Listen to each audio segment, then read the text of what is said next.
खसरा और रूबेला से बचाव के लिए वैक्सीनेशन मुहिम के हुकूमती ऐलान के बाद मुल्क भर में वैक्सीन लगाने का अमल शुरू हो चुका है। इस मुहिम का हदफ 2 हफ्तों के दौरान 9 माह की उम्र से लेकर 15 साल की उम्र के 9 करोड़ बच्चों को वैक्सीन लगाना है।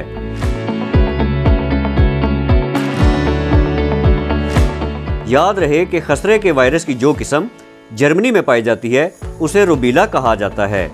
इस मुहिम में महकमे सेहत और फलाही तंजीमों के 60,000 अफराद हिस्सा ले रहे हैं। इस मुहिम की कामयाबी में जहां तालीमी अदारों का बहुत नुमाया किरदार है, वहीं वालिदैन की तरफ से बिलाशुबा हौसला अफजा ताउन देखने को मिला है।